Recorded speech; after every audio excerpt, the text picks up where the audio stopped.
Hey, what's up, boys? I've been waiting to get on this podcast for years, and now you've asked me. Amazing. Absolutely honored, boys. Sappenin!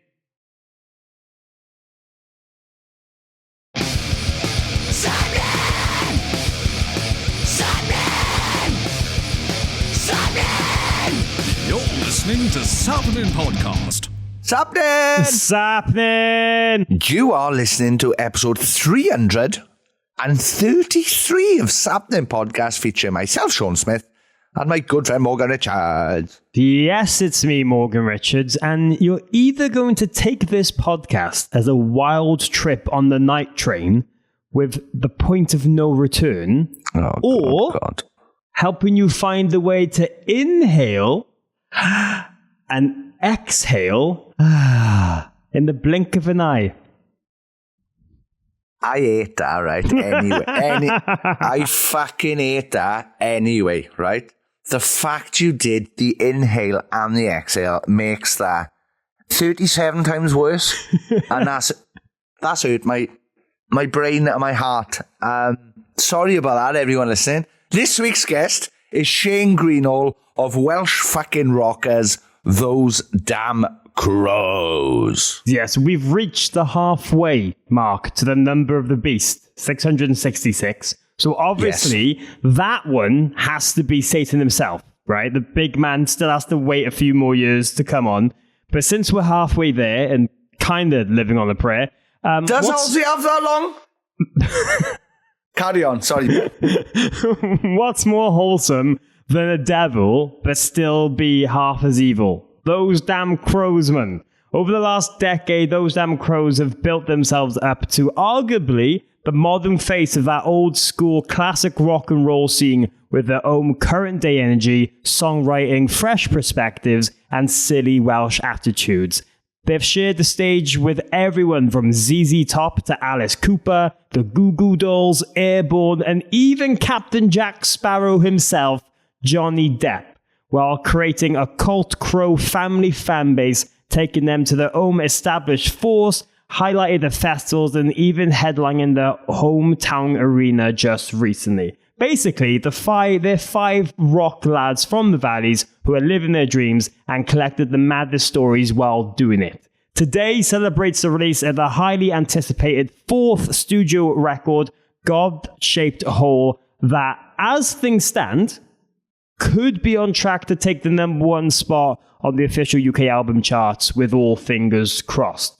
So we wanted to help out with that as much as we possibly can. I don't know if we do. 4 more listens. It's about bloody time we got our friend Shane on to reflect on this band's incredible journey. Yes, what a band, what a bunch of boys. I have known Shane and the boys for years and years and years. It means even more to me to see them doing as well as they're doing right now, because I've literally watched those boys grow and become the fucking rock monster they've become. Here's something we didn't touch on in the chat, which you will hear in a couple of seconds/minutes. Them fucking headlining Cardiff Arena. Amazing. Absolutely amazing. Did it basically off their own fucking backs. Fucking 7,000 people, Cardiff Arena. Fucking unbelievable by the boys. But yes, like Morgan said, They have become a rock fucking animal. Honest to God, the singles they've released so far are so different from each other, but at the same time are massive fucking rock anthems. I implore you to check out this album that's come out today, God-Shaped Hole. There are a million different fucking versions to check out and to buy.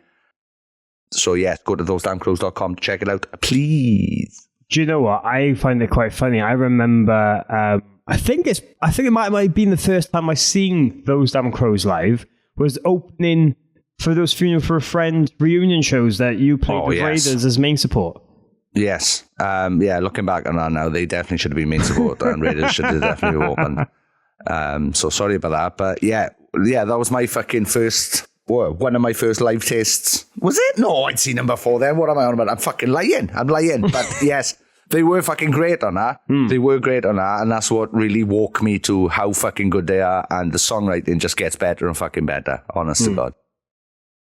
And throughout this, we're going to really touch on so many different aspects of Shane's life and the band's career and get into like everything from those rock and roll stories. But he takes a moment to be incredibly honest with us with some of the meanings behind some of these new songs in particular. And that all kind of came from vivid dreams, hallucinations from taking drugs for the first time, and how that is actually giving him a fresh appreciation for life. So we're going to get some silliness. We're going to get some stupid moments. We're even going to get no one's expecting this, a strange encounter with football legend Michael Owen.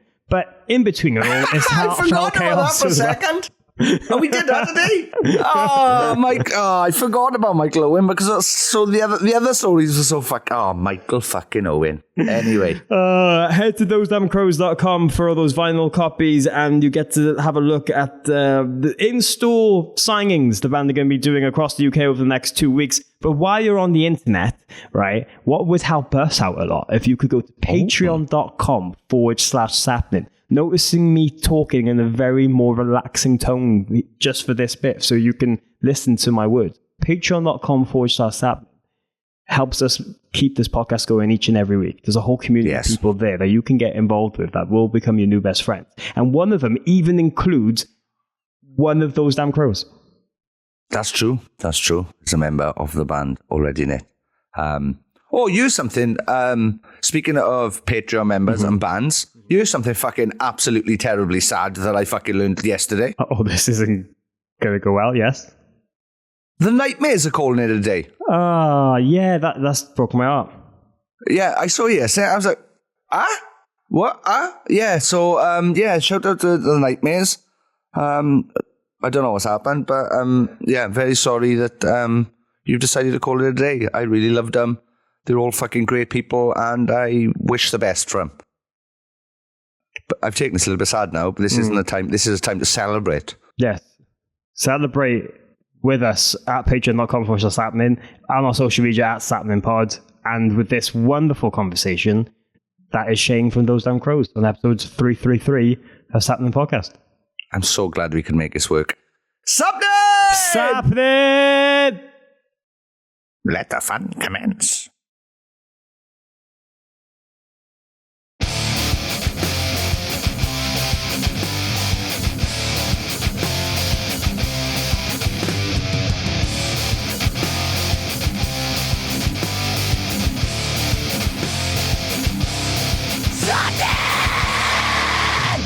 Sappenin! Yes!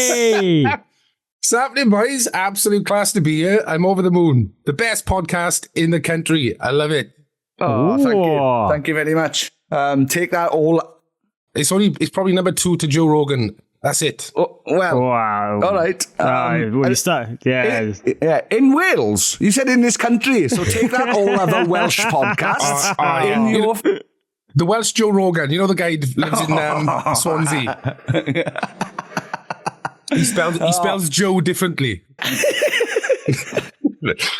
Yeah, with a G somehow. Fucking mad fuckers. Anyway, we haven't even fucking introduced you. This week's guest is singer, songwriter, also a podcaster himself. What else? Beautiful human and all-round good egg, Shane Greenhall of Those Damn Crows. Shane, how are you? Thank you, brother. That was a lovely intro. I'm good, bro. I'm shattered. It's very busy at the minute in the Crow HQ, but it's class. I'm just grateful for the opportunity here to just, plug the album, and it's doing really well. Tours. It's just busy, man. Band life. I love it. Yeah. Great. Yeah. Well, it does seem now is busier than ever getting ready for this new record, Gob-Shaped Hole. You guys got so much going on with touring in stores and everything. You've done a few cycles like this now. When it comes to the week of an album release, how kind of stressful is it behind the scenes? It's more of you're just relieved that you got a date and the album's coming out. I don't get anxious about it at all. I don't worry about where it's going to drop and stuff. The only thing that makes me anxious is doing interviews. You got to do more interviews and the lead up to it. and you don't want to come across sounding like an idiot on interviews, which I'm very capable of. So as you will find out later, but so yeah, it's just busy, man, and I like to be busy. If anything, the not being busy puts me in a dark place. So as long as I'm doing something and there's a goal and there's a direction, I'm good with that. So no anxiety at all. Just excited, man. Good, yes. So yeah, you are. We won't curse it, but you are currently on for quite an high place in record, according to the numbers sold by the label. So that's very exciting. It's insane, dude. It's like we've been lucky now. We had, what was it, a top 10 record, top 5 record, no, top 20 record, went in at 14, a top 3 record, and God knows where this one goes. It's just the fan base has been incredible. The support has been incredible. So long may you continue, and just see where we sit at the end of the next week. Yeah, I was going to mention the fan base. Yeah, you've got a very, very dedicated army of fans who follow you everywhere. Some of them have just done all of the UK underplay shows, I believe. It's unbelievable, dude. And it's not just like Wales, it's the UK. People are traveling from Germany. There's somebody coming from America to see us on the next tour. It's insane, dude. As you said, they're a force to be reckoned with, the Crow family, and they do feel like a family. You see those faces in the crowd regular. It's like you know them. You see them all the time. So it's unbelievable support. Yeah. Well, let's take a second to unpack that a little bit, because I'm sure the 5 of you, when you've been doing these tours and playing shows and everything, seeing the family grow, seeing this community grow, and more people come to these shows and recognize them, thinking like, oh, how is this going about? Like, is there anything that you've all noticed that's kind of brought this community together? Because it just seems like as the band has grown, it's kind of taken a life of its own at the same time. I think when we first started, we were kind of lucky. We were in this position where we noticed fans wanted to hear new music again. It was like the circle had almost depleted to a degree where live shows weren't but now this rock community has come back stronger than ever, I believe.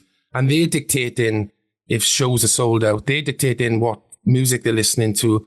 And they were just hungry for new music and new bands. I remember like going back 10 years ago, man, we played one of our first shows in Camden Barfly. There was hardly anybody there. And then it's just escalated. But the music goes out. Spotify's helped and a hindrance in other ways, obviously financially. But the fact that there's so much new music out there now, I saw this wave of new fans just looking for new material. And we were lucky that we were one of the bands they attached to. And it's just snowballed into this, as you said, Sean, like an army. They're insane, dude. Like they're there at stupid o'clock in the morning, queuing, waiting. It's amazing to see. It's kind of like surreal at the same time, but man, they love it as much as we do. They tour as much as we do. It's insane. Absolutely insane. Yeah, you should think about doing some sort of, on the next run, if you've got a bunk spare, you should do one lucky crow and do a bidding war to see who gets the bed. And then you can literally take a fan on tour with you to save them on hotels and fucking trains every morning. Do you know what, but I think there's not enough room on the bus. Have you seen how many clothes the boys bring? The suitcases are unbelievable on the last tour. It was unbelievable. It was just clothes and shit everywhere on the bus. So I'm not sure there's room. But they can go in the trailer. Look after the fans. Call the boys out then. Who brings the most unnecessary stuff? China, because he can't respond. No, China barely takes anything. I can't believe that boy, right? He literally takes like a rucksack and that's it. For like a 2.5 week tour. Whoa. I don't know how he does it. He'll wear the same t-shirt for multiple shows, right? And honestly, boys, to the point where I've gone and looked at it, I've smelt it just in case, when I do. No, that boy doesn't sweat. He doesn't sweat. He doesn't smell. And he barely takes any luggage. Ronnie Exford, however, the smallest one of all the crows, this big, in real life, he's got a suitcase bigger than him. I swear to God, I don't even know where he's got that suitcase from. It's been specially made, right? It's massive. And watching him drag that around from tour to tour, is absolute comedy gold. It's priceless. There you are. There's one for the Crow family now. Watch Ronnie get off the bus with his huge suitcase. It's unbelievable. Oh, yeah. I don't know what I can offer. First person to send us a video of Ronnie dragging his massive fucking suitcase about, I don't know, wins a fucking sticker or something. I don't know what I can offer. We've got nothing to fucking offer, but unbelievable. I love the idea of fucking, just Ronnie with a flight case full of clothes. Like, how many wrestling t-shirts can you fucking carry? Like, exactly that. Honestly, I reckon he could fit in that suitcase. You could literally just put him in that suitcase. Well, when you get too fucking big now and you can't fucking go anywhere, right? Because fans are everywhere. You'll have to start using our suitcase to actually fucking lug Ronnie about. Exactly. It's a good point. Yeah, we'll do it. I would take great pride in chucking him in a suitcase, zipping it up and just rolling him down the hill. That'd be amazing. I would love to do that. I'm crying, yeah, mate. I'm crying. You're playing those drums too hard. Get in the suitcase. Get back in the fucking... Right, that's it. Fucking... Abba's 10 comes, he plays the last fucking hit of the fucking cymbals. Get back in the fucking case, Ron, now. Straight away. Yeah. Yeah, literally have the tech standing behind him with the case open. And then as soon as he gets off, steps in there. It's like Spinal Tap when he's in that fucking thing and he can't get out. But this one's Ronnie's own suitcase. Like, but that's brilliant. Good times. Fucking, I love it. I love brilliant. But yeah. What were you, Shane? Like, has it become over the years? Have you ended up taking more or less stuff on tour with you? Yeah, after me literally slating Ronnie there, I take just how much I move on stage. I have to take at least like 40 t-shirts, 40 pairs of pants, socks. So yeah, my suitcase is big too. So I'll give Ronnie that. But it's not as big as it is, considering just a small man. He's such a wee man, and he's got so many clothes in a massive suitcase. But yeah, I normally, but here's the truth. You know, my wardrobe isn't exactly literally what I'm wearing now. Black t-shirts, I've got hundreds of black t-shirts. And so I tend to buy new t-shirts for every tour. So you can just imagine how many black t-shirts I've got in the wardrobe. Cheap as chips. And it's just no hassle, you know. You take them out of the cellophane, stick it on, do a gig, off you go, put it in the wash. That's what I tend to do. So, no, it's just nothing exciting, you know, it's just a black t-shirt. I was going to say, yeah, you take it out of the bag, wear it for a show, fucking get warm through the show, come off, take your t-shirt off, big black donut around the belly button. Oh, yeah. Oh, no. Dude, absolutely. Or the black bits stuck in your armpits and you're like, I can't get this off. Yeah, absolutely. That happens all the time. Yeah. Yeah, the amount of fucking cotton I've pulled out of a fucking belly button. You could make another t-shirt out of it, I reckon. If you saved it from all tour... Oh, yeah. You can make a fucking new t-shirt out of it. But yes, let's talk about God-Shaped Hole, which came out today. Today. We are listening to this Friday, April the 11th, 2025. Who the fuck thought we were all going to get to 2025? Not me, that's for sure. But here we are. God-Shaped Hole is out today. You've released some fantastic singles so far. The Night Train video is fantastic as well. Thank you, bro. It gave me, what's that film called from our past with The Snowman, man. I was going to say that one with us. I was going to say the one, the one with the flying snowman. Oh, the snowman, Sean, you thick fucker. But yeah, no, it gave me those kind of vibes. And yeah, what a beautiful, beautiful video and song. So yeah, please Thank you, bro. Tell us about the singles you've released so far. And then, yeah, we'll talk about the rest of the album. Well, I suppose it means you brought up The Night Train. It's just a song. I had a dream many years ago, and my dad passed away, and I had this vivid dream, dude. It was nuts, to the point where I've never had a dream like it before, after, or since. And it's like I just felt like I disappeared to a different dimension, and when I met all my loved ones who'd passed away, and they all looked immaculate. They all looked the best they've ever looked. My dad, my grandparents, my uncle. My dad died at a young age, 58. My uncle died at 56. But they just looked the best they ever have in their entire life. And And then that just got me thinking about, is that where we meet the afterlife, our loved ones in the dream world, and what transport could take you, the night train, and started going down that road, started thinking about it. And I just thought, what an amazing sort of animated video this would be, like a story, a bedtime story, so to speak. And that's where the idea came up in the storyboarding, and then we sent it off to an artist called Marco, who literally nailed the brief like you wouldn't believe. And it just suits and marries the song beautifully.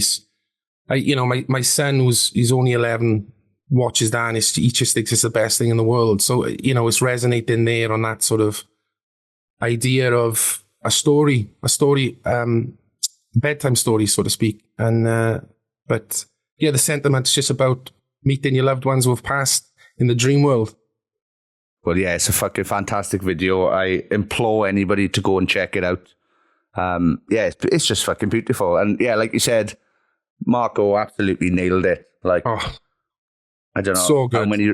I don't think he sent many revisions over, but yeah, nailed it from the get go. Like, he really did. And I was careful with the storyboarding because sometimes you can give information and they stick to it like a T, and but this their interpretation of it, and it can get a little bit sticky. And as you said, something comes over, that's not what you wanted. It's the first time ever in a Crows video where someone has sent something over, and I was like, that is literally it. It's absolutely perfect. Exactly what I was thinking, and more from his sort of perspective and skills. It was class, man. I find this so interesting when vocalists or lyricists like yourself have these dreams, right? Have these very vivid dreams that are obviously speaking to you on many different levels. Because we all have these things where we wake up and we're like, oh, that was a weird dream. And then as the day goes on, we forget it. But for something like that to stick with you and then it be kind of the whole kind of theme for a song and throughout the album and everything like that. Yeah. Are these moments that happen to you regularly, or is it kind of a once in a blue moon kind of aspect where something will hit you like this in this way? I am a vivid sort of dreamer. It does happen quite a bit, but nothing has hit me as hard as this before. It was, like I said, bro, I genuinely thought I had got up from my bed and visited some other dimension. It was weird, to the point where it intrigued me so much and affected me so much that I went looking to do that again, which then, whilst not dreaming, so to speak, I went and did DMT, a drug. And I have never taken drugs, boys, in my entire life, right? I'm not here saying go and take drugs. So I'm so fucking naive to go from 0 to 110 mile an hour and take a substance like DMT. And I did it with friends, and because I had heard things about how DMT can take you to a different dimension, and it's so I was intrigued, and I just went and did it, and that again felt exactly like my dream. It felt like I was in a different place, a different time. So yeah, I was looking for that hit again, not in a druggy way, but in that, in that I'm chasing the dragon. I'm trying to get the dragon. I was my way. The Welsh dragon, like but I just went looking for that again, and I found it in DMT, and it felt like a spiritual, another dimension, another place, another existence. And that experience again, I came up with "Let's Go Psycho," then the song about this jester who was laughing at me. Basically, the DMT trip, right? I go down a dungeon. I go down this stone wall dungeon, a spiral staircase, down into this dungeon. And in front of me, what's the elephant with all the arms? Ganesh, is it? That's it. He was in a cell in front of me, right? Oh, locked him up? Locked up he was. And another cell on the side to me was this jester, this joker, this evil son of a bitch that was just screaming at me as if to say, what are you doing, you idiot? What are you fucking doing down here? You shouldn't even be here. You haven't done drugs before. Do you know what I mean? Like, proper having a go with me. And then in front of me was this font, like you find in churches, and with water in it. I could see my reflection, which was changing constantly. And I felt like I was in this, trying to free the elephant with all the arms, to have this spiritual awakeness. And this jester was just laughing at me, saying, you got no hope. You have no idea. You're just a Welsh lad. You have no clue. You shouldn't be here, blah, blah. Literally rinsing me, boys, calling me pathetic. And then it came to I came out of that and I was really affected with that whole experience for months. It nullified everything, my emotions, and I was walking around kind of numb for a long time. I felt like nothing mattered anymore.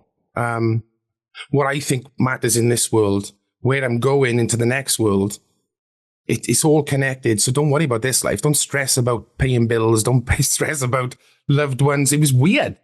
But then that started getting me thinking about the Jester, and that's how Let's Go Psycho, the track on our first single off this new album, came about. And I just started thinking about how this Jester was basically saying, let's go psycho or don't go psycho. You have a choice. You either go with it or without it. And that's how that song came about. So all these songs, man, on this new record are just influenced by what if, or what is the next place, or what is the point of life? Is there a point to life? What is existence? It's quite deep, man. Yeah. It's very deep. It's very, I had a similar experience on DMT, funnily enough. Did you?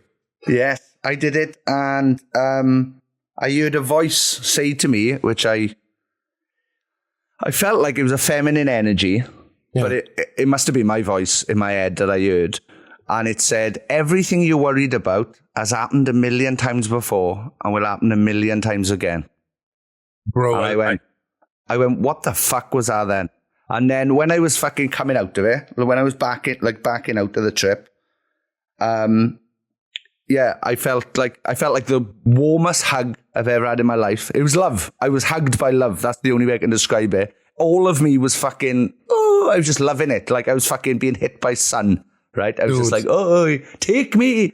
And then as I was coming out of it, I could feel myself getting upset because it was like I was leaving my best friend, my brother, my sister, my mother, my father, like everyone I've ever loved, or, anyone who's ever meant anything to me. I felt like I was like leaving away from them. And I remember crying, and my girlfriend was like, what's the matter? And I was like, I don't know. I think I've just met God and they seem all right. Like, bro, this is amazing. And I'm so glad you said that. I'm not just saying it out because you have, right? The dream, after that dream I had, for 45 minutes, I was bawling my eyes out. And my partner at the time was like, what's the matter? And I couldn't explain why I was crying. But that overwhelming feeling that you just explained there, that was it. And what's mental, dude, I didn't speak to my father or any of my relatives in that dream. I didn't speak to anybody as we talk now verbally in the DMT trip, but I knew every emotion. I felt every emotion. And what was more, I had all these questions going into this DMT trip, right? I was going to ask. I knew it all. The questions were irrelevant now. It was like all the questions have been answered. And it was this moment of, I get it. We're all linked, we're all together and stuff. That, like you said, that love essence, right? And that blew my mind. The minute I came out of it, I couldn't remember what the answers were. It was so, it's like in this world, I think questions, which leads me on to the title of why the album is called God-Shaped Hole. The questions are irrelevant. Like most things that are relevant in this world, we only make them relevant because somehow it affects us in our day-to-day life. But ultimately, they don't fucking matter. And that's what I got from the trip, man. It's surreal, isn't it? Wow. It was absolutely bonkers. I've never experienced anything like that. And unless I do it again, I won't again, I guess. But you guys are just describing the maddest moment. Like, I've never taken any drugs ever either, right? I've never had any. You big loser. Well, I'm missing out apparently. But God knows if I did it, I'd have the worst experience, wouldn't I? It's because it's me. Well, well, my worry originally doing it is, it's the reason I haven't done acid is because on acid, you've got it for 9 hours. And I know my mind will literally think of the worst fucking things possible, right? So if I did acid, I know for 9 hours, I would be running about chased by spiders, 100%. Yeah. So I did DMT on the promise that my friend did it in front of me and he was in and out in 20 minutes. He had the fucking, the craziest experience of his life. This is how well it worked. So you got to smoke it, sadly, which makes you feel a bit like a crackhead. So smoked it. My friend smoked it. He had his glasses on, right? He has readers. He had his glasses on, smoked it, closed his eyes, was so amazed by what he could see with his eyes closed, right? That with his glasses on and his eyes closed, he picked his glasses up with his eyes closed to see if he could see more. And I was like, if it does that to you, it's got to be fucking good. Give me a puff of that. Oh, bro, that's brilliant. And the thing is, because they tell you when someone's in a DMT trip, if you're with them, just be quiet, don't fucking go, because, they'll die. They will die. So, my friend fucking Shabs, he's here with his glasses. He lifts them up to have a look about. Yeah. Puts them back down. And I'm next to him, holding my laughing because I've just seen him pick his glasses up so he can see better with his fucking eyes closed. And I'm like, next to him for about 15 minutes. But he came out of it. He was fine. So I had a go of it. I blasted off. I met God and she's all right. So... That's amazing. When I first did it, as you said, you've got to smoke it and kind of keep it down, inhale it. The first couple I had, dude, right? I was in Ricky's front room, which is tiny. It's like a little box room. And he's got the telly in front. I must sit on the sofa and there's a television in front. And above this television on the wall is this huge photo that he's got of an eagle, right? Uh-oh. I took this one puff, man, and this eagle just came to life. And he was like, what? He's waving his wings, right? And then this gap behind his TV and where this painting's on the wall, just like the Matrix, just shot, right? And the space behind his TV, you could have fitted like Wembley Stadium in there. And all of a sudden, I could just see the eagle in the distance happen. Absolutely surreal. And the colors were unbelievable. I blasted off too. And you were just saying there about the feeling of, I don't know, God, another situation. And that's ultimately what I left thinking. Because I was sitting there, doom and gloom, thinking I'm in a dungeon. And even though you just said there, bro, the trip was only like 20 minutes, it doesn't feel like that when you're in it. It feels like eternity. So I thought I'm trapped now in a dungeon for forever. And it was only until I heard Ricky's voice going, I think he took too much. which made me go, I'm still in the room. So thank God I had that, bro, because I was going to a place that was bad. Yeah, that's wild. That's wild. And then thankfully I saw the white light, and then I went to, the good place, and I found everything you did, Sean. But thank God I heard Ricky's voice, man, because I thought I was in a dungeon for the rest of my life. Ricky saved the day. Saving the day. Well, anyone listening to this, please take all of this with caution. If you do, we're not encouraging it, but we're just telling stories from people who have. It's a very weird place to find lyrics from and to get an album kind of inspiration. But I've been told, Shane, you're someone who's not afraid. If you're out and about, for example, if there's like a vocal melody or a lyric line or something like that, you'll just grab your phone and start singing into it. Oh, Is that constantly. True? Yeah, constantly, bro. It's like, it's happened twice before this interview. I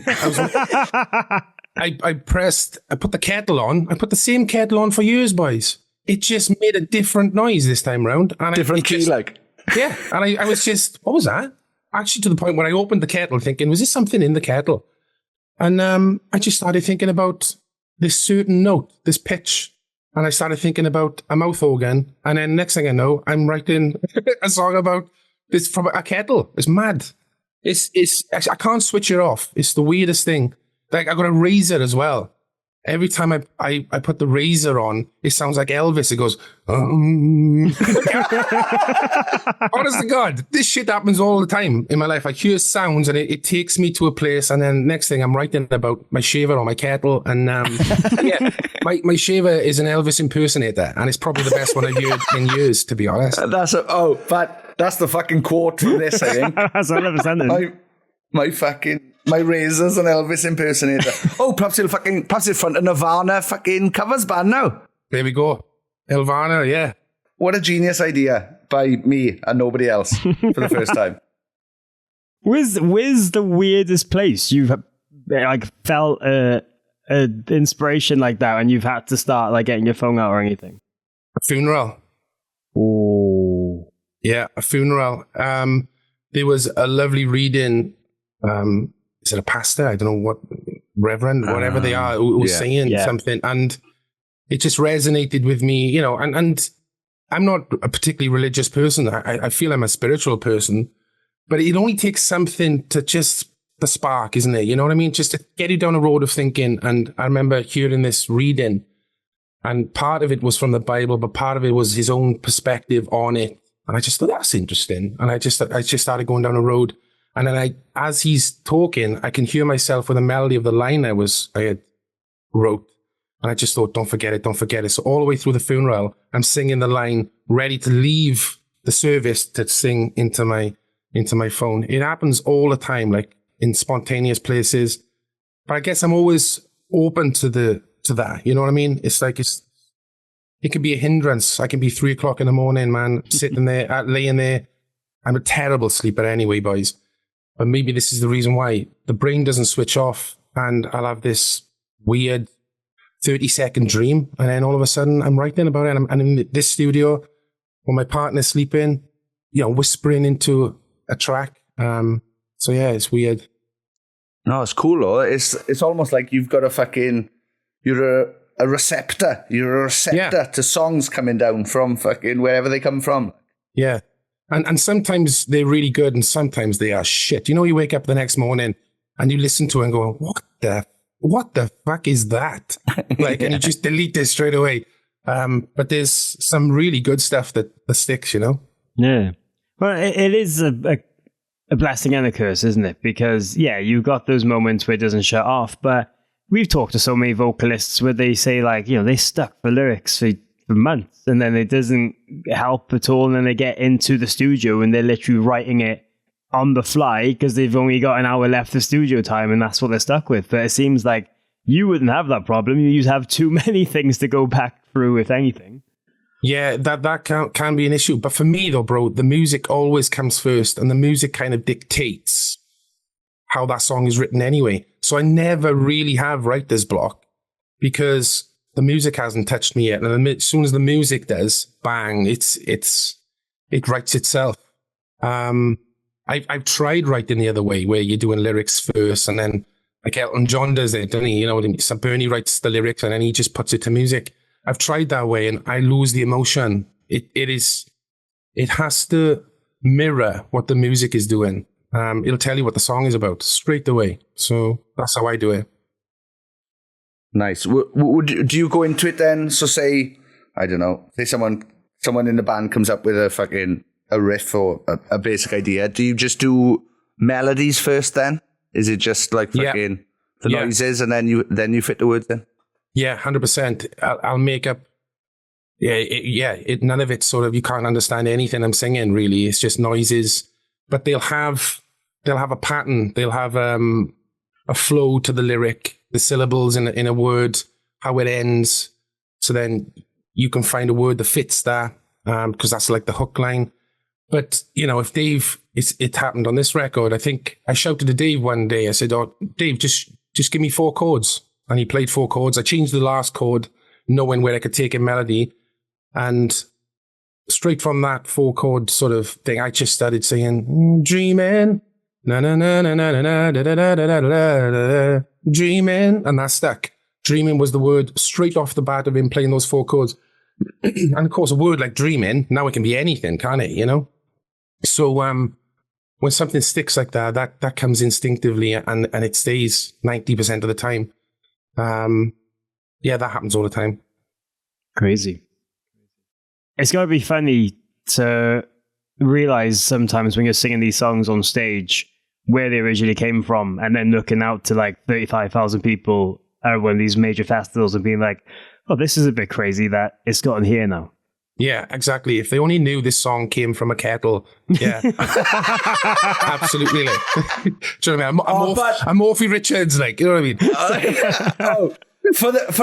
For your tour in October, now you want to fucking make a t-shirt that says Metal Kettle. And just have a kettle doing the fucking horns. Clever boy, Sean, clever boy. I love that. You want to get me involved in a team or something? I don't fucking know. But. No, it does, bro. And it's what's mad is that, something off the cuff like that can be inspired. The spark has come from something like that.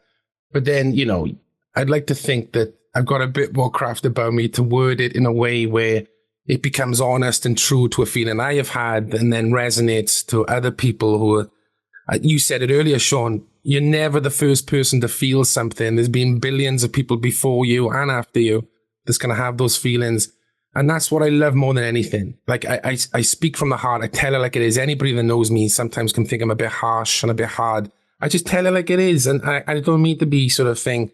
So when that comes, when I write that down on a piece of paper and then other people are going, I've been there, I think like that too. Yeah. And they're singing it back to you. That's just, it makes me feel like you're not special. We're all in this shit together. We all, piss and shit, as my father used to say. It doesn't matter what job role you got. Doesn't matter if you got a shirt and tie. Doesn't matter if you haven't got 2 pennies. We all think pretty much the same, man. And if you've experienced something 9 times out of 10, or 10 times out of 10, someone else has before you. So you're not special. Put it into perspective. And there's no greater feeling when, hundreds, thousands of people sing that song back to you like it's theirs, like they penned it. It's with that passion. Amazing. I think a perfect example of that is the song you released towards the end of last year, Still. Oh, man. Yeah. Absolutely beautiful song. It's fucking recorded and sounds like $1 million fucking bucks. And the video is so fucking powerful. And the song is so powerful. Can you talk to us a little bit about that? Because, what a song. What a deep, meaningful song. It's one of those songs, again, that I called upon an emotion I had many years ago, man. And again, one of the wonderful things about storytelling, songwriting is that if you're a person like me who can remember something and turn that into a positive, if I had wrote Still in the moment I felt as bad as I did, it'd probably be a different song altogether. I needed the 10-year reflection to put things into perspective and to look at it subjectively and think, even though I felt like hell at that time, I felt suicidal, I felt depressed, and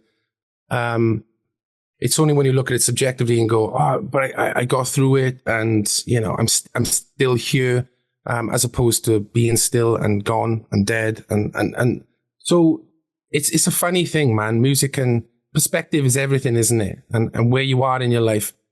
But I went down to Southern Down. It's an amazing coastline in Wales, and one that's so special to my family. My dad is from that area. All his brothers and sisters are from that area. So we were down there most weekends, sometimes in the week, on the cliff tops, going for walks, or down on the beach, playing in the sea and stuff. And I was going through my lowest time. It was that. I don't want to go into too much, but it was a dark place, man. And I didn't care. That's the truth. I didn't go down it to do something stupid. I just didn't care. I didn't care if something did happen. That's how it felt. I wasn't thinking at all. And the only thing that snapped me out of there, I was standing, it was in the middle of the night. I went down to my car. I had my lights on. The engine was off, but the lights were on top of this cliff top. Lights were pointed out to the sea. And I just stood on this edge of this cliff and just thinking, if the wind took me, I'm not gonna jump, but if the wind took me, I wouldn't be bothered. I don't mind. Right? It was that. And I've only told one person this.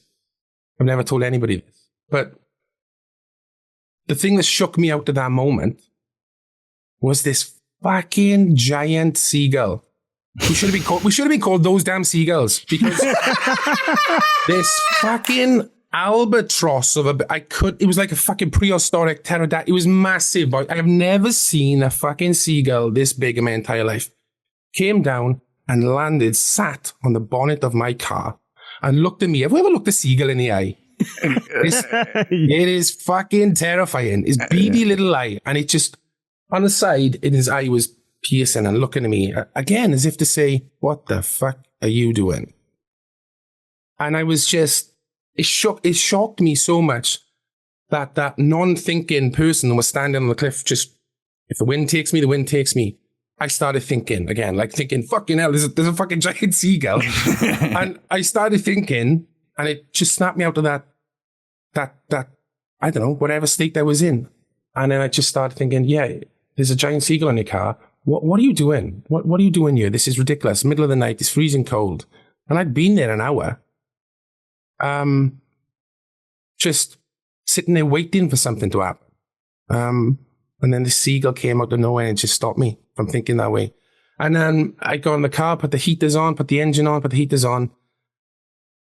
And I just started thinking of the line, oh God, what's the line in my own song?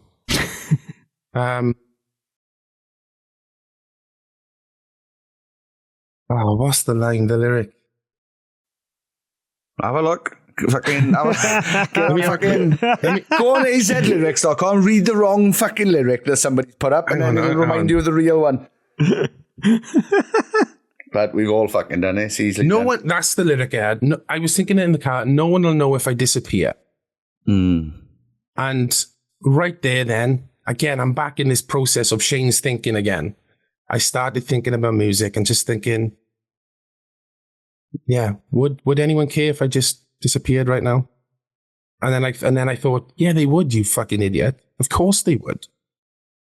But Shane was back. Shane was thinking again. Shane was back in this dimension, thinking about and getting perspective. And all thanks to this giant albatross, fucking dinosaur-esque fucking seagull.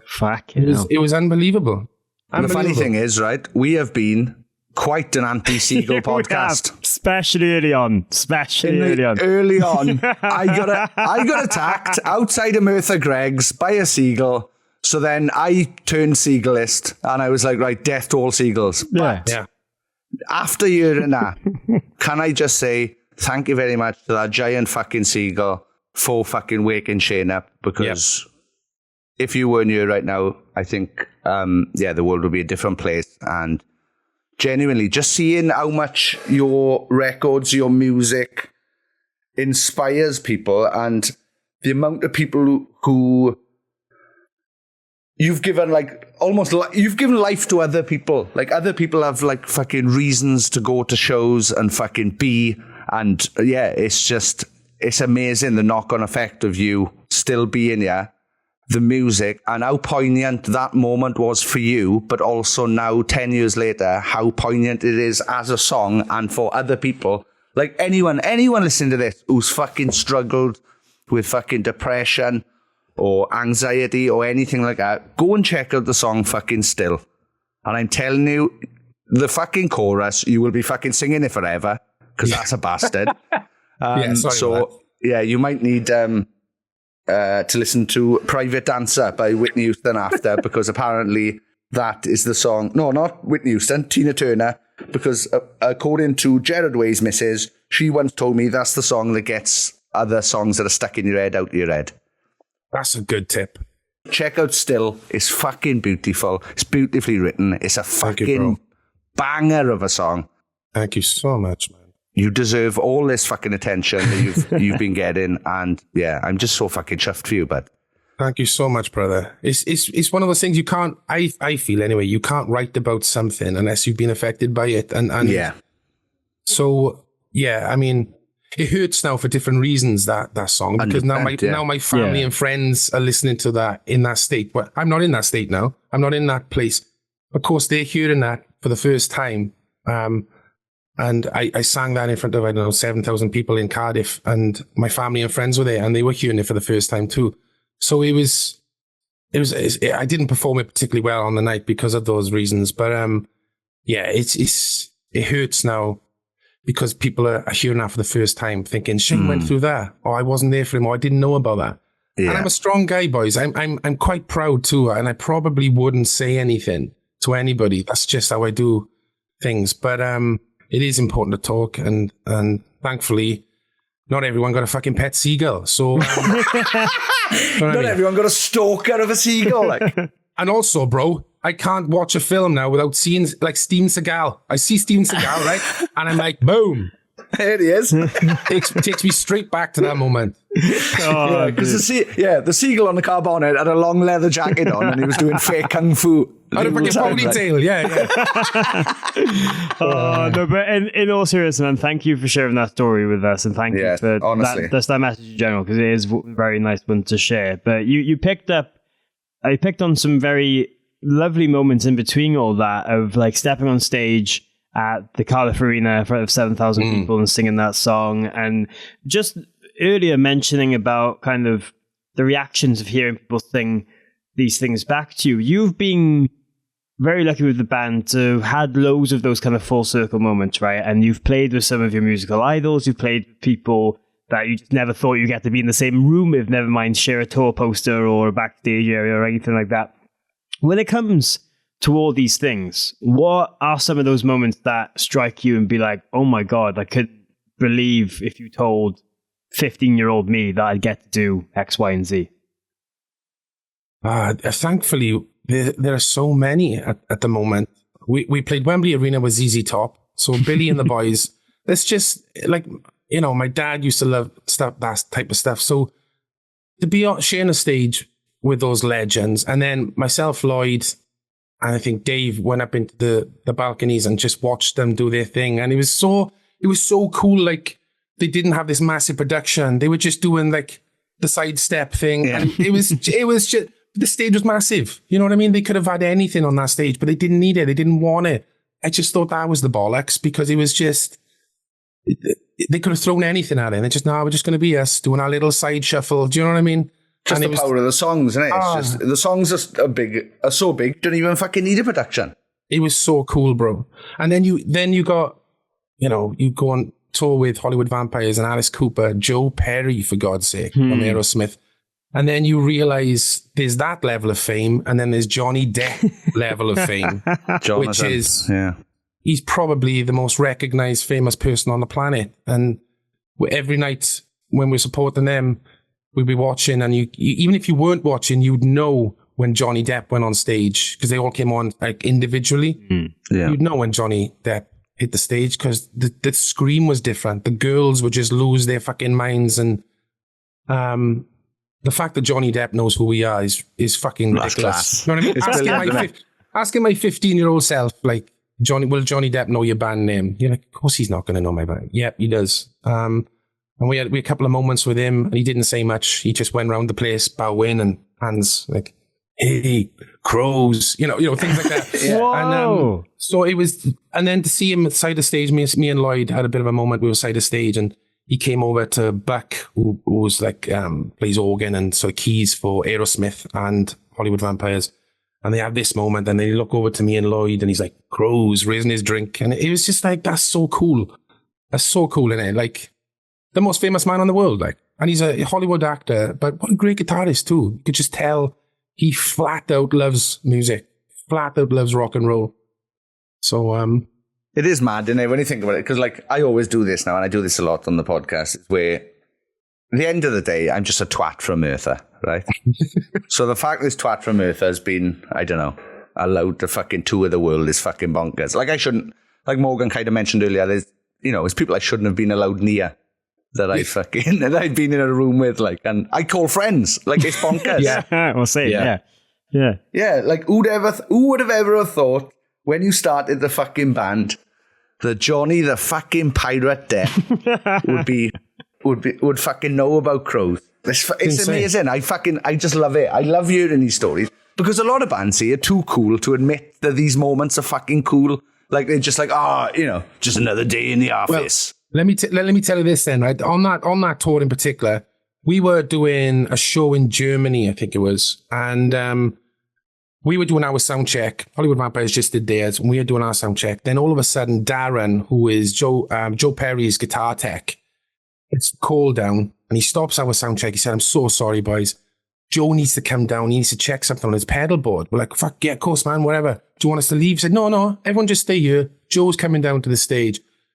We are standing here. Joe Perry is there, right? And he is just noodling away, right? Lloyd, who's the biggest Aerosmith fan on the fucking planet, is losing his mind. So much so that we got in-ear monitors, right? He's playing Sweet Emotion, Aerosmith, on the bass, while Joe Perry is there playing guitar.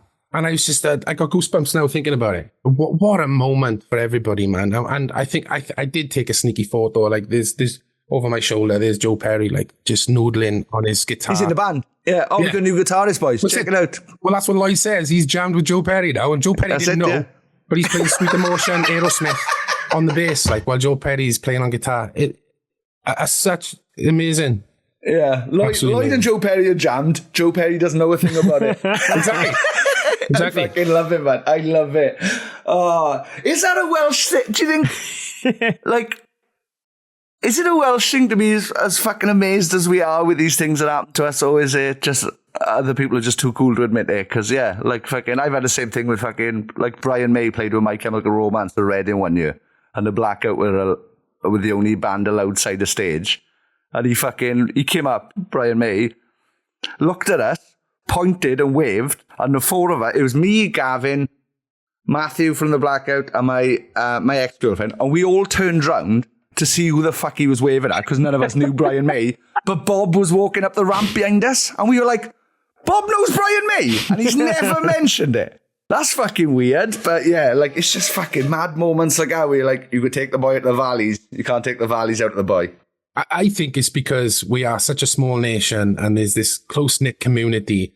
And then, you know, you see these people on TV and you bought their albums and this, it just blows your mind. It blows your little Welsh mind that there is actually an outside world other than Wales, and these people that are huge influences, just giving you the time of day. Like, just recognize what you do.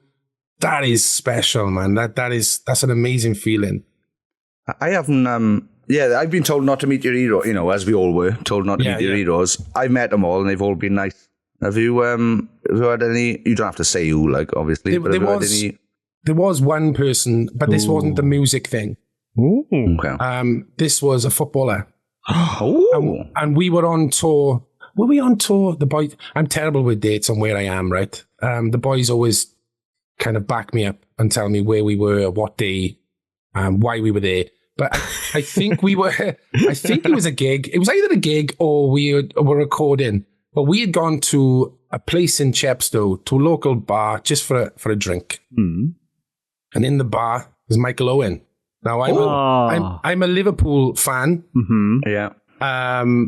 He's got some Welsh sort of history, hasn't he, with his family or something? I think he's part Welsh, I believe. And I just saw him there and I just thought, I could see him having a drink. I thought, I might go and I thought, don't go over and be a dick. He got up and walked towards the bar. I thought, perfect. I'm not going to him. He's coming in my direction. I can just slip in a, hey, Michael, big fan type thing. Like, hey, Michael. He went, not now. And just fucking walked straight past me. And I was like, okay, no worries. And then he walked off. And then I thought, he's coming back, thinking, there's another chance he might say something now. Means he said, not now. He just looked at me and went, no. I just fucking, I walked past me. I thought, you little bastard. You little, I've never been sizist up until this fucking moment. But I miss you, tiny cunt. Yeah. Oh, what a prick. Wow. Yeah. Really? Yeah.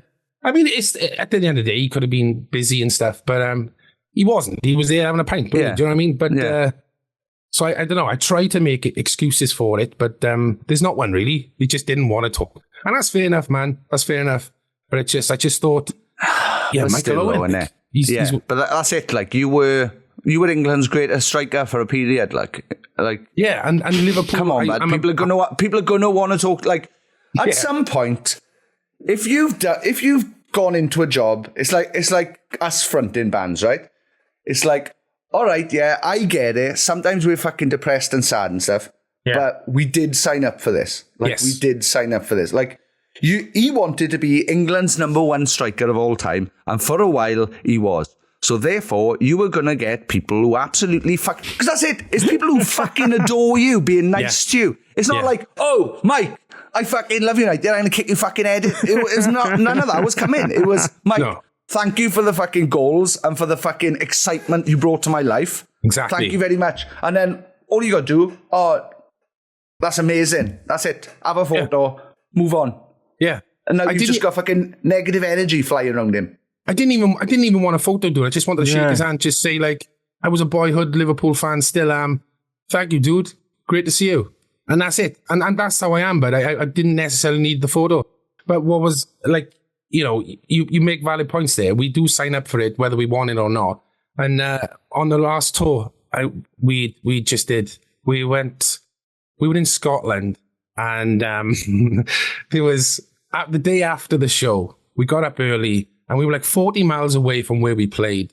So we thought, that's a reasonable amount away from where we played type thing. And we went to Asda, right? Because we'd run out of socks.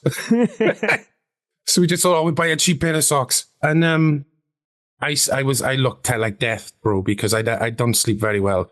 I just thought, I'll go to Asda now, get a pair of socks, and get out of there quick. I was in there 25, 30 minutes because I got stopped twice in the aisle and someone had been to the show and was like, can I have a photo? I'm like, I look like shit. Part of me was thinking, can we not? But then I'm thinking, I can't do that to these people. It's your fault you look like shit. It's not their fault. They went to see you. They supported you. Have the hanging photo. So I did in the middle of Asda. That's how I see it now, Sean. Do you know what I mean? It's like you can't really be that guy. Yeah, you've got to think for a second. Look, they don't know anything that's going on in my fucking head right now. Yeah, they are just over the moon.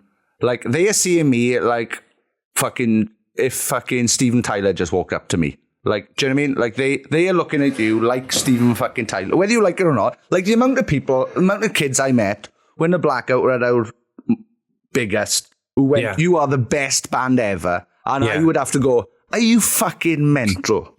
Faith No More exists. Faith No More is still playing to this day. You need to fucking do some, but then it took that for me to go, I am possibly to someone what Mike Patton is to me. Yeah, and exactly. That's fucking mental. When it is mental. You like me that much? I don't like me. Like, what? Yeah. It is mental. Yeah. But, yeah. I just can't get over that Owen story. Well, I can. Obvious, isn't it? Prick. Yeah. And then on the flip side of that, which annoys me to this day, when we were playing Download the first time on the main stage, we stayed in this lovely hotel just outside, a couple of miles away from the actual site of Download. And it was like a leisure centre. And I'm walking up the corridor. Paul Scholes from Man United is walking towards me, right? And I'm thinking, he's gone past me. I'm thinking, I'm fucking sure that's Paul Scholes. Ronnie's a massive Manc, right? Massive Man United fan. So I'm like, can't believe I'm going to fucking say this. I was like, Ronnie, I just saw Paul Scholes up there. You need to get on a photo, son. He goes bombing out the corridor, has his photo with Paul Scholes, has a little fucking chat. And I'm thinking, no, you're the enemy. You should, but you've had that time for your fan, whereas my fanboy moment with Michael Owen, he said no. So I hate Man United even more now for that reason. I thought it had gone the other way. I thought you were like, do you know what? I quite respect the Manchester United players now. Maybe Liverpool were just cunts. No, I'll never do that. But it's just ironic. And yeah, Ronnie to this day is like, thanks, dude, because Ronnie was in a different area. He didn't see Paul Scholes, but yeah. Shane, I'm going to have to start just hanging around with you at random places now, just in case you run into more footballers, because that's two players I would think of minded of meeting him. So you wouldn't mind meeting Michael Owen, wouldn't you? Because he's a right fucking bell. Well, yeah, but he did score that winner against Man City for Man United like 10 years ago. So that was. I forgot he played for United for a bit as well. We all forget about that, apart from that one fucking goal. Quick cunt. Yeah. Maybe United have got like this secret handshake, you know what they do, and it's like, you're one of us. I don't know, but Michael Owen didn't have that handshake, not at that time anyway. Yeah, perhaps if you'd got in fucking singing Glory, Glory Man United, he would have been more fucking receptive. Perhaps he just hates his time at Liverpool now. Maybe it was the fact I said I had I love Michael Owen on my t-shirt that fucking stopped it.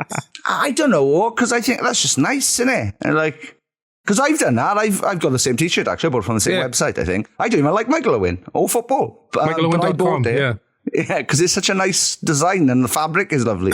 He can't be mad at that. But anyway, right, the album comes out today. Today this has come out. Check it out. It's called God Shaped All. What can people expect from the songs they haven't heard yet? Well, there's not much left, to be honest. We've brought quite a few. That was a record label idea and thought process, which is cool, man. But there's still elements of this album. I know what every band is going to say it like. It's got a bit of everything, but it generally have, boys. It's got the sentimental, emotional value, stripped back version songs, ballads, even balladesque. songs, there's folky songs on the Night Train, and they've got absolute monster bangers like No Surrender that Ronnie to this day wants to hear on WWE. And there's like a punky song, Spit and Choke. It's just, that hasn't been released yet. It's got a real punk energy about that.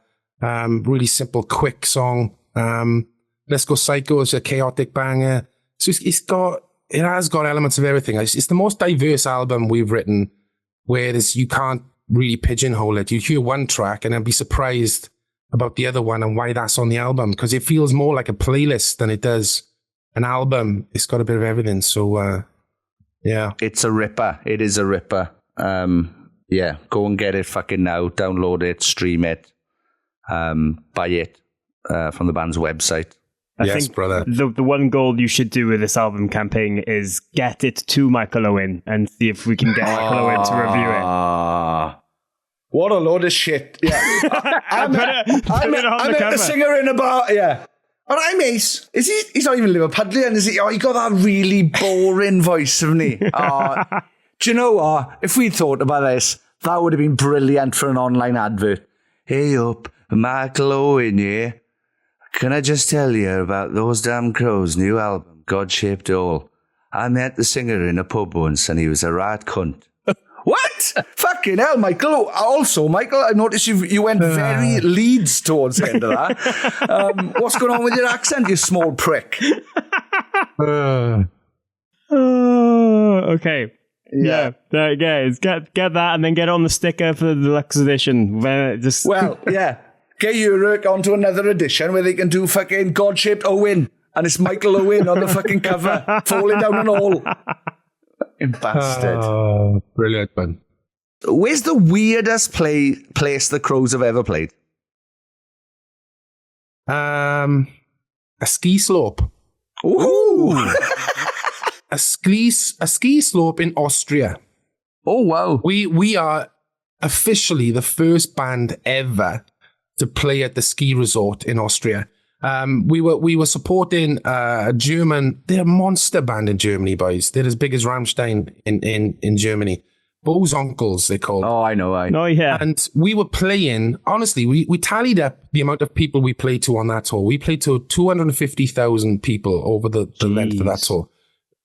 On average, it was like 35,000 people at a show we were playing to. And we went to Austria and they put on this show in Austria and we looked to our left and there's a ski slope. And it was just, you could see the mountains, the hills, there was these little chalets here, there and everywhere. It was bizarre. Like, no way should a rock concert be played there. And what was hilarious is the fact that they had obviously wanted to be the first band to play there, but they weren't because we were supporting. We were on first. So we took that. But what an amazing opportunity out there with those boys. But yeah, ski slope, absolutely insane. Wow. Mad. Beautiful as well. Isn't it also mad that bands can be absolutely fucking massive in one country? Oh. Or like, just an area of Europe or whatever, It's like being absolutely massive in the UK and then leaving the UK and nothing at all. Like it's insane. Everybody we've spoke to about that band, they're like, who are they? And then you go to Germany and it's like an unbelievable cult following. Yeah. Like terrifying, boys. Like going on stage and their fan base, a bit like Iron Maiden's fan base, where they don't give a shit for our support. They like impress me or don't. I don't really care. I'm not here to see you, or turn your back on them. There was a couple of people in those crowds that turned their back on us. And luckily, by the end of it, they were turning around and nice. Chanting back to us. My instant thing would have been, right then, one in, all in. Everybody fucking turn around. Everybody. For this next song, if you don't like us and you've only come to see fucking uncles, right? Turn around and face the back for this next song. And I bet the next song, everybody turns back round because they'll just be like, do you know what? I brought this fucking story up a couple of times before, so apologies to everybody who's heard this story. But we were asked, the Blackout in 2012 or 2013, I think, we were asked to go out and do 5 dates with Linkin Park. Amazing. In places they'd never played, right? So their first show was in Greece. Never played Greece, right? So you think, if I was going to go to Greece with my band, let's book, 500,000 capacity. Yeah. So Linkin Park had 18,000 people in Greece, right? Turn up. And all the way through our first song, they chanted Linkin Park, right? All the way through our fucking song, Shut the Fuck Up, right? The song stopped. I went, shut the fuck up. It went quiet for a second, right? And then I went, Linkin Park, Linkin Park. Instantly, everyone starts fucking cheering it. Brilliant. Then, again, I go, right, stop. They stop. And I went, listen, let us get on with this. Sooner we fucking get on and get off, sooner Linkin Park will come on. So just chill out. Watch us. All done. Next song ends. Couple of people threw bottles. So I was like, listen, if you want to hit us, you got more chance you all throw them at the same time. Brilliant. So this next song, let me have it. I literally spent a song goalkeeping, snoz, right? So stopping snoz, diving I was, just tipping bottles over snoz. I saw one hit Matthew. It was an open bottle of water, hit him in the guitar. Water went straight up into his face, right? Like he'd been fucking shotgunned in the head. But after that, we're 3 songs in now, man. This is fucking half our set gone. After that, complete respect. Like, we'd won people over because they were like, they've taken this. Fair play to them. I've got no idea who they are, but they've taken this fucking well. That's brilliant. A similar sort of thing happened in Germany with us, but it was, I think it was like 35,000 people, right? And do you know where they have those, people go and get beers and they have those canisters. Yeah. You put loads of cardboard in. There's like 6 at a time, right? Of course, some clever fuckers realize these make brilliant frisbees. So halfway through the set, people just throwing them, and then some clever dick is thinking, I want to get one on stage. No, I wasn't fearful. I say I wasn't fearful. I was very conscious of them, thinking, fucking hell, if one of them catches me, fucking look out. But they were flying here, there, and everywhere. And you could see then some people were trying to get them on stage, right? There was this one moment. There's a video, isn't there? There's a meme where I think someone's standing in the crowd and he catches a beer, doesn't it? Have you seen that? At a festival? Times. It's strange, yeah. So I get up onto my ego box, and as I get up, I can see in the corner of my eye this fucking frisbee come in, and I fucking catch it midair. Yes! Hey. The fucking crowd lose their shit, right? It's like as if the fucking beers went everywhere, like someone had just scored a goal. Beers everywhere. And again, then, after they did that, it was like, fucking fair play, he caught that. Yeah, that's it. I said, what a brilliant band. Not because we're playing great music, but I fucking caught it. Even to the point where I looked round and looked at Ronnie. Ronnie's like, fucking yes, he caught it. And yeah, it's amazing what can turn a crowd, isn't it? It's just, you're right, Sean. You go with them, and then you got to give that barrier of, fuck you. You're not making me feel like that tonight. And they, at the end of the day, they respect that then, and you turn it around. So, yeah, good times, man. Good memories. Yeah. Well, it's just been great to hear all these stories, man. And again, so happy to finally have you on to share them, and the fact that this album is out and people can hear it now. Before you go, if there's anything else you'd just like to mention or plug about the album, or just mention about Crows in general, please do. Well, we're going on tour again in October. I think we're going on tour to Sweden, Germany. And then there's a UK tour and a German tour in late October. Head on over to thosedamncrows.com to see all those dates, because I'll be fucked if I can remember. But boys, thank you so much. I've always loved this podcast. It's an honor to be here with you. And thanks for having me, man. Oh, you've also got in-store sign-in starting from tomorrow.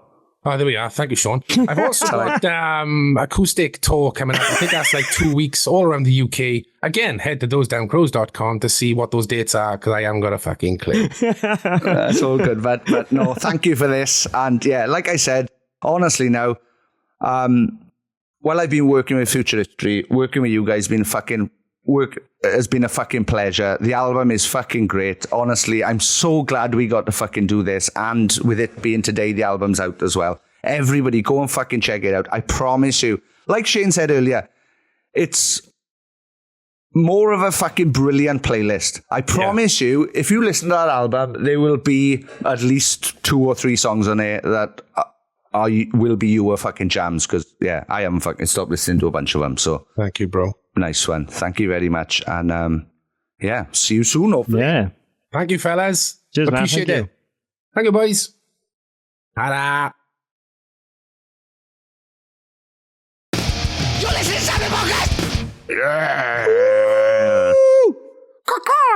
That was Shane Greenhall of Those Damn Crows.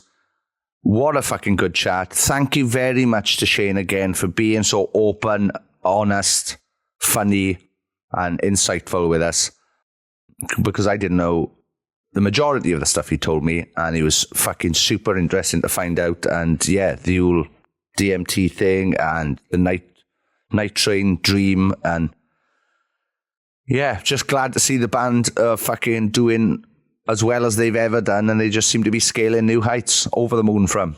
They're a hell of a bunch. Good bunch of lads. Dave, Ronnie, Shiner, and Lloyd as well. Got a lot of love for the boys from Bridgend, and yes, let's fucking get them to number one today. Number one.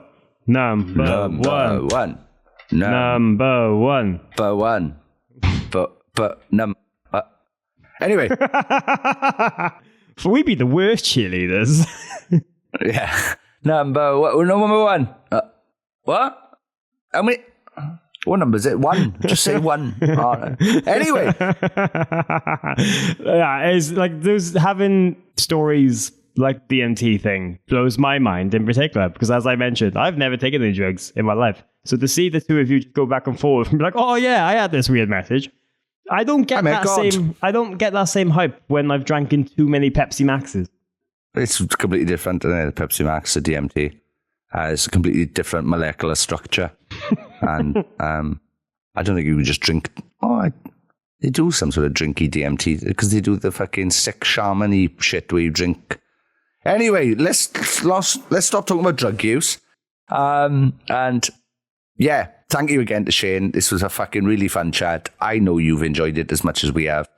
Again, check out their album. It's out today, and they go on a mini tour of sign-ins and in-store gigs from tomorrow, which is Saturday, the 12th of April. But yeah, check those out. Go to thosedamncrows.com for more information about all of that. Yeah, and then if you go to meet them, just shout Sappenin at their faces, because I'm sure they'll appreciate it. No, they will. They'll laugh. They'll hate it, but they have to laugh.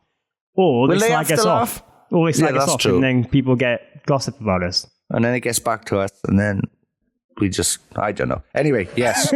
Stop. This is fucking gone mental. If you've enjoyed this and you're still listening to our rambles, please take a screenshot right now on your phone and put it in your Instagram stories. Tag us at Sappenin Pod.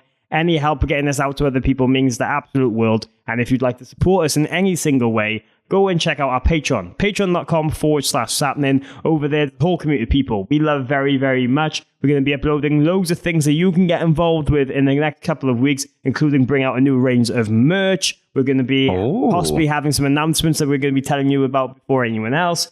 And who knows, maybe we'll try and put some things together that might not work out, but we're going to try. And if you want to know what the fuck I'm on about, go and sign up, because I would like to keep doing this podcast for the rest of the time. Patreon.com/Sappenin. If you head to the description of this and every episode, there's loads of names there that we thank. But as always, Sean is going to give a massive shout out to the elite members who will keep this going for the rest of time. Oh, Jesus Christ. Thank you very much. Kylie Wheeler, Janelle Castan, Paul Hirschfield, Tony Michael, Dilly Grimwood, Scarlett Charlton, Mitch Perry, Nathan Crosso, Johanna, Jonathan Gutierrez, Molly Malloy, James Bowbank, Amy Louise, Kat Besant, Amy Hogg, Ian Gent. Is it Ian Gent or Ian Gent? Either way, thank you very much for joining, brother. Appreciate it. Chris Howard, Jerry Robson, Amy Dawson, Scott Jones, Mayumi, Stuart McNaught, Ellen Southfield, John and Emma, Jennifer Dean, Caroline Robertson, Jenny Munster. Right, Geynep, Geynep. Have I said anything bad there? I don't think I have. Anyway, thank you very much to them. Louis Cook, Carl Pendlebury, James McNaught, Jason Oredia, Martina McManus, Danny Eaton, Span, Thomas O'Neill, Ollie Amesbury, Dan Peregrine, Emily Perry, Adam King of the Goss Parslow. Sorry about the nightmares. Hope you're all well. Kalila Keane, Lambda Lee Martin, Josh, I've been prescribed anti-gloating cream. I can't wait to rub it in, Chris. Good one. Thank you very much. Laura Russell, Fraser Cummins. Oh, here we go. Sophia Zuravska, thank you very much. Kyle King of the Sloth Smiths. That's his words, not mine. And last by no means least, Connor Lewins. Thank you very much to all of those people and anybody who's ever been part of our Patreon. We literally cannot do this without the Patreon. So thank you very much. You guys keep other people entertained, and those bastards should join the Patreon. They should. They really, really should. And if you've got a name that you would love for Sean to try and pronounce on first glance, sign up, and then this whole thing could happen to your name. Oh, if you've got a band going on tour, sign up in it. Just say, we are going on tour doing these dates. This band goes on tour doing these dates. Check them out. I'm surprised more bad. There's loads of people in our Patreon who are within the industry as well. So if you're listening to this and you're in a band and you're trying to make more contacts, signing up to the Patreon and interacting with the group would help. I don't understand why more people don't do it. What's the fucking matter? I don't know. Yeah. Anyway, thank you very much to Shane again. Thank you very much to Those Damn Crows. Good luck with the record. Hope it gets number one. Appreciate everybody who listens. I've had a bit of a stutter. I appreciate everybody who listens to this. Thank you very much. And see you next Friday and every Friday till the end of time, apparently. Yes, correct. The rest of time. Fuck. Anyway, Sappenin! Sappenin! This forever, apparently.